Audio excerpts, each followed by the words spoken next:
Buenas tardes, mi nombre es Silvia Yanel Molina Brun y soy estudiante de la Universidad Virtual del Estado de Guanajuato.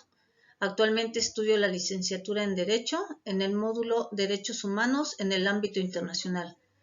Mi asesora virtual es la licenciada Cintia Montserrat Zacarías López y el número de mi matrícula 20008330. El día en que estoy realizando mi reto es 16 de septiembre de 2022.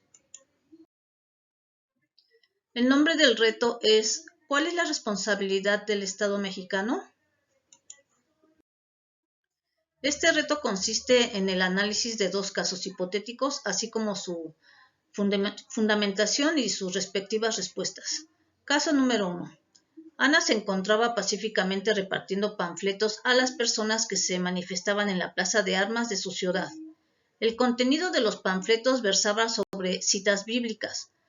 Al enterarse de lo que hacía Ana, un policía decidió arrebatarle los panfletos y detenerla, argumentando que no era lugar para repartir ese tipo de información, pues alteraba el orden. Ana permaneció encerrada e incomunicada dentro de una patrulla durante 3 horas hasta que la manifestación concluyó. Posteriormente, el policía la trasladó a Barandilla, donde recibió burlas y calificativos peyorativos por el personal de seguridad pública.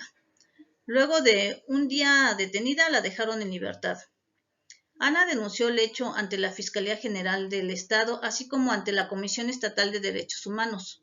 Ambas instituciones omitieron el inicio de cualquier procedimiento, por lo cual Ana acudió a la Justicia Federal, donde resolvieron incompetencia para conocer del asunto. 2 años después, Ana presentó su caso ante la Corte IDH, o sea, Corte Interamericana de Derechos Humanos. La pregunta nos dice, ¿consideras que existe responsabilidad por parte del Estado mexicano? Argumenta y fundamenta tu respuesta. Sí tuvo responsabilidad, ya que esa detención fue ilegal, arbitraria y violatoria en sus derechos humanos fundamentales. En nuestra Constitución, en el artículo 7, nos dice que es inviolable la libertad de difundir opiniones, información e ideas a través de cualquier medio.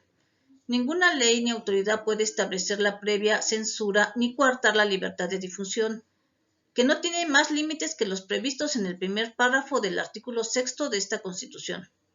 En ningún caso podrán secuestrarse los bienes utilizados para la difusión de información, opiniones e ideas como instrumento de delito.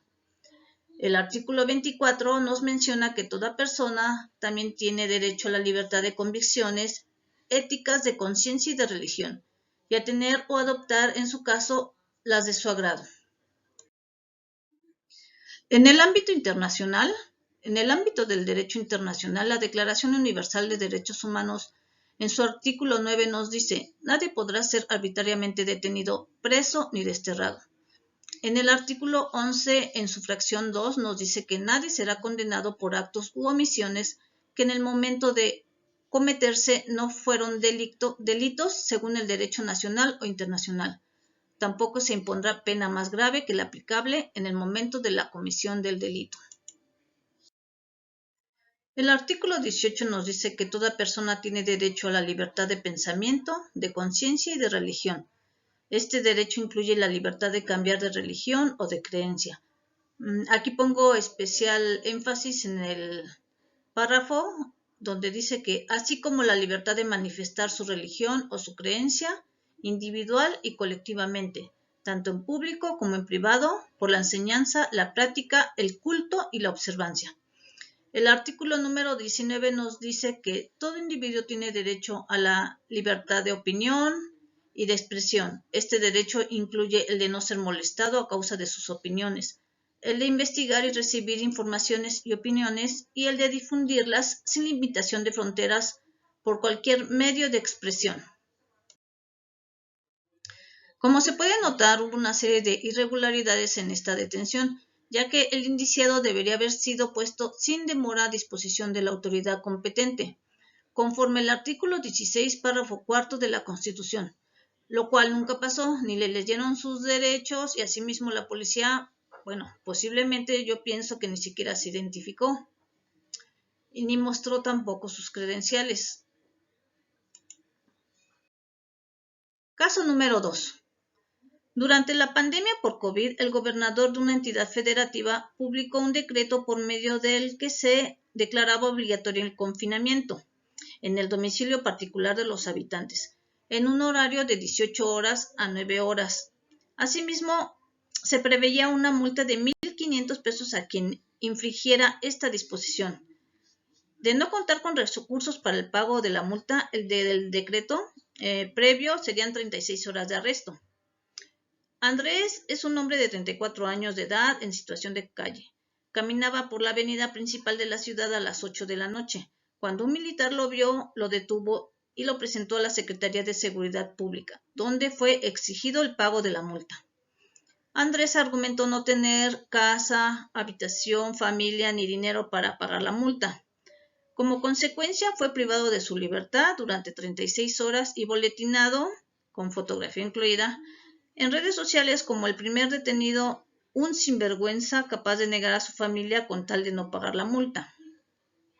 Derivado de lo anterior, fue localizado por una asociación civil a través de la cual se planteó su caso en jurisdicción militar y ordinaria, hasta ponerse en conocimiento de la Corte Interamericana de Derechos Humanos. La pregunta es, ¿consideras que existe responsabilidad por parte del Estado mexicano? Argumenta y fundamenta tu respuesta.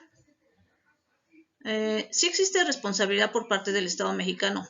A pesar que en nuestra Constitución se enuncia en su artículo 11 que toda persona tiene derecho a transitar por suelo mexicano, solo el presidente con la aprobación del Congreso de la Unión podrá suspender o restringir derechos humanos como lo enuncia el artículo 29 de la misma. Asimismo señala que los decretos que se suspendan o restrinjan deben ser analizados por la Suprema Corte de Justicia de la Nación. Por lo tanto, el trato fue injusto hacia un ciudadano indigente que a falta de un hogar vive en la calle y su detención fue ilegal y afectado en sus derechos. Cabe mencionar que el artículo 124 constitucional nos dice que las autoridades locales no pueden ejercer las facultades otorgadas en exclusiva a funcionarios federales.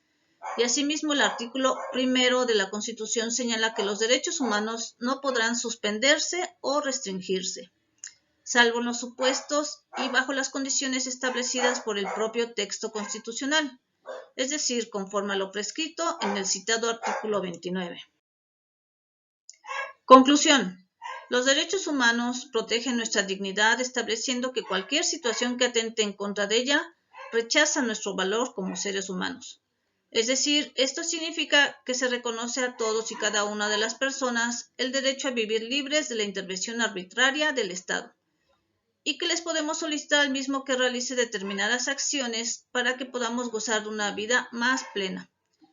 Esto es que el Estado respetará nuestros derechos y no cometerá abusos o discriminaciones en nuestra contra.